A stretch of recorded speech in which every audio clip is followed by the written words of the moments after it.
ക്ഷേത്രത്തിൽ തിരുവുത്സവത്തിന് കൊടിയേറി. നിരവധി ഭക്തജനങ്ങൾ പങ്കെടുത്തു.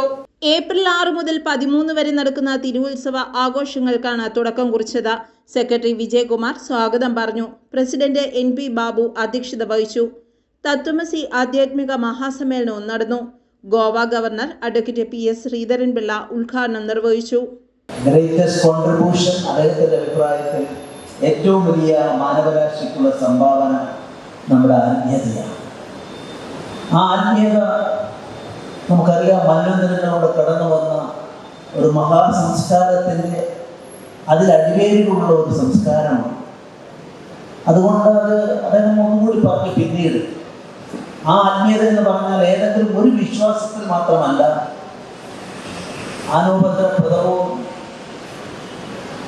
വിശ്വസ്തത, ലോകത്തിലെ എല്ലാ ശുഭചിന്തകളും ഇങ്ങോട്ട് വരട്ടെ, ഹൃദയ കവാടം പുറത്തിട്ടിരിക്കുന്നു, ഇവിടെ കടന്നു വരാം.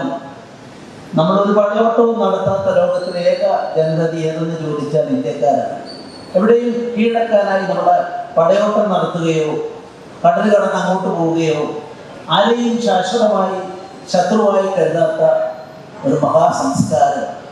ആ സംസ്കാരത്തോട് ബന്ധപ്പെട്ടാണ് നമ്മുടെ ക്ഷേത്രങ്ങൾ എന്നുള്ളത് കൊണ്ടാണ് ആ ക്ഷേത്രങ്ങളാണ് സാമൂഹ്യ ജീവിതത്തിൻ്റെ മനുഷ്യനെ സംബന്ധിച്ചിടത്തോളം എല്ലാ മേഖലകളെയും, ശാസ്ത്രം ഉൾപ്പെടെ എല്ലാ മേഖലകളെയും മാനവരാശിക്ക് മുമ്പിൽ കാട്ടാൻ സചേതനമായ ശ്രമം നടത്തിയ ചരിത്രം ആ സംസ്കാരത്തിൻ്റെതാണ്.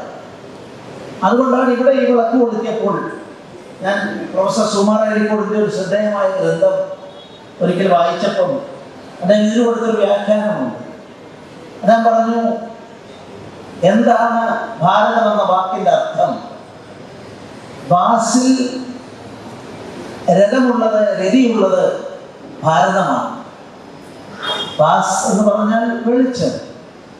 വെളിച്ചം കണ്ടാൽ ആനന്ദിക്കുന്നവർ, വെളിച്ചം കണ്ടാൽ പ്രചോദനം വാനോളം ഉയരുന്നവര്, അവരാണ് ഭാരതത്തിൽ ജീവിക്കുന്ന ആളുകൾ എന്ന് പറഞ്ഞ് അദ്ദേഹം കൊടുത്ത നിർവചനത്തെ ഞാൻ വളരെ ഇഷ്ടമുണ്ടായിരുന്ന ഒരാളായതുകൊണ്ട് ഞങ്ങൾ അങ്ങനെ ഒരു ബന്ധമുണ്ടായിരുന്നു.